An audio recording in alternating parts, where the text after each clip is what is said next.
Hi, it's Ted here at Sideshow.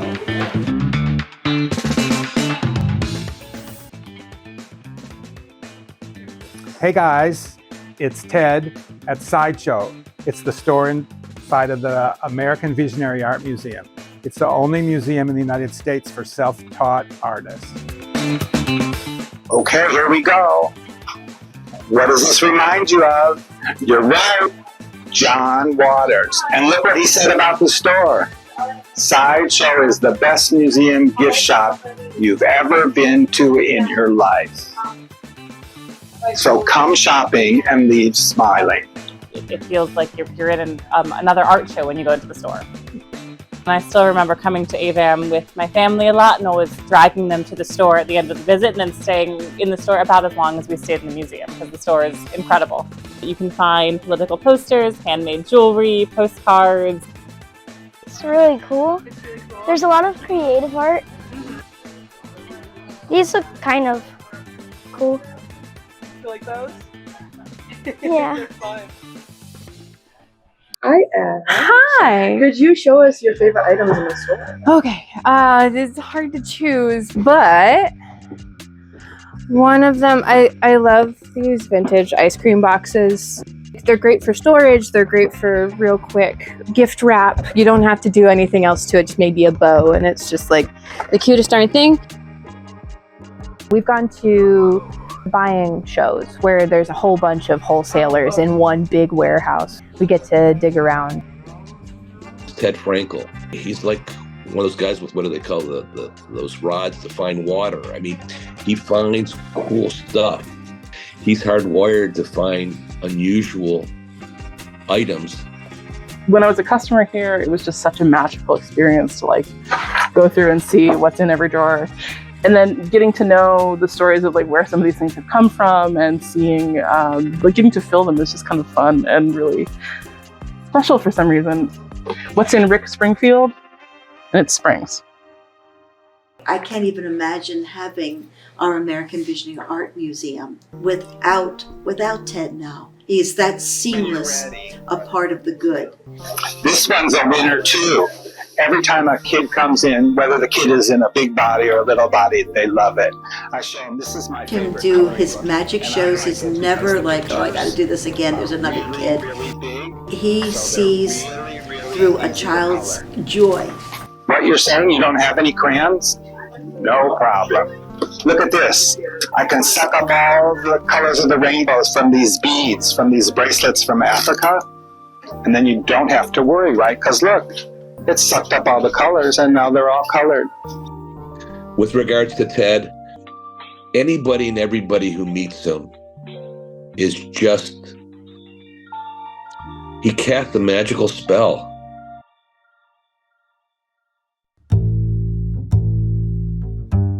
I think I've always been an artist, and I always had a really good eye to see things that other people don't see. In Chicago, I had always gone to this variety junk store, and they were going out of business. So I went in and made my stack of things that I wanted to buy, and the guy goes, no, I want to sell all or nothing. And I bought a store, which eventually grew pretty big. July of 1982, I go to this store called Goodies. And there on the shelf, there would be a cool toy. And on the other side, there would be another cool toy. Everything fired in my body, everything. And I collapsed on the floor. It was that inspiring and that overwhelming and that joyous of occasion for me. My first store in Chicago was Goodies. It just grew into something really special.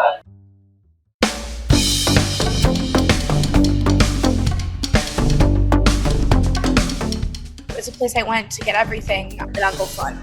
It was my favorite place in Chicago. And my husband is the one that had the idea. He said, you should make a documentary about it. I remember someone saying that Disneyland is not the happiest place on earth, but Uncle Fun is. Uncle Fun is absolutely hands down. You know, Michael Jackson never had a childhood, so he really never got to enjoy toys and things. It was worked out with his people to come into Uncle Fun, and Ted has a photo booth picture with Michael Jackson sitting on his lap. Michael Jackson used to come all the time to his store, and then Muhammad Ali. And in fact, Muhammad Ali loved Ted so much, he invited him over to his home. He had a wonderful gift shop here at the American Visionary Art Museum, but we wanted to make it much bigger. So I was looking around as to who should be our store owner.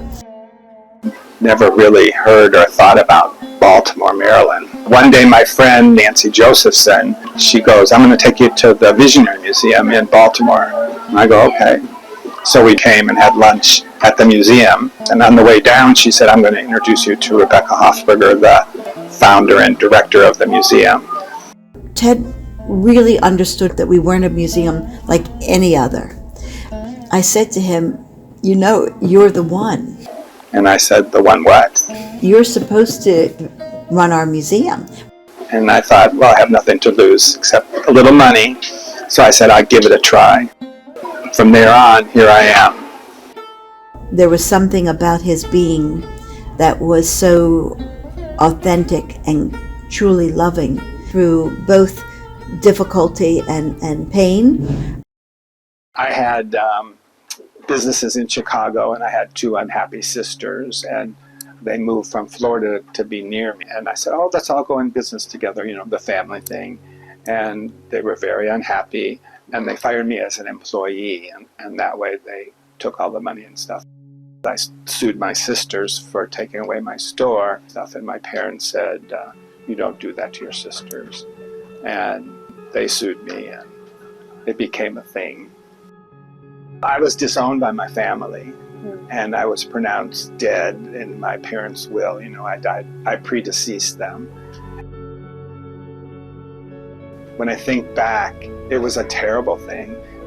I think that experience made me start looking at myself and realizing, you know, I'm okay. And I think the store was a wonderful vehicle for me to embrace that and say, I am okay, and I can help other people when they need that help.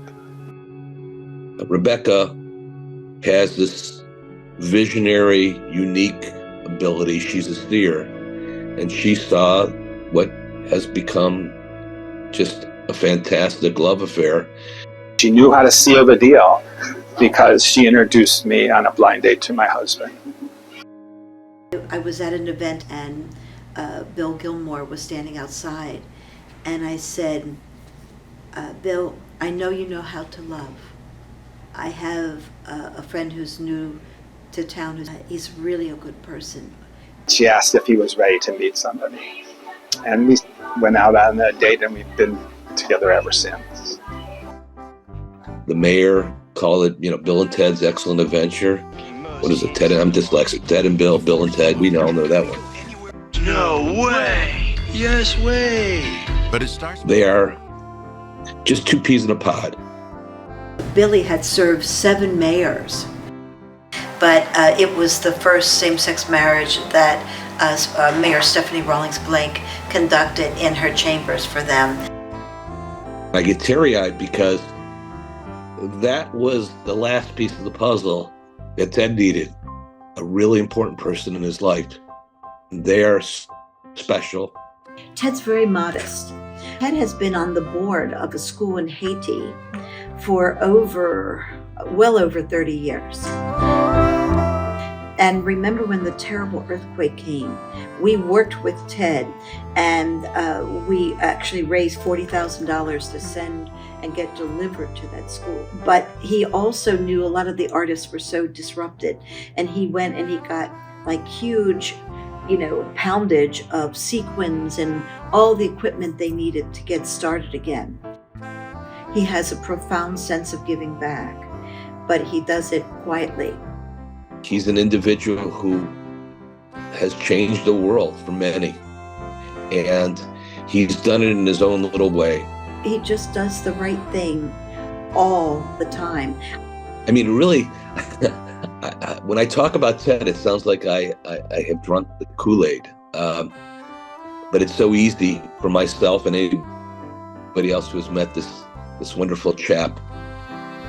He just wants you to be happy. Like, I love his saying, come shopping, leave smiling. You can do anything when you're around him. They are a part of this fabric of this community in a profound way. And this city has been greatly enriched by them both.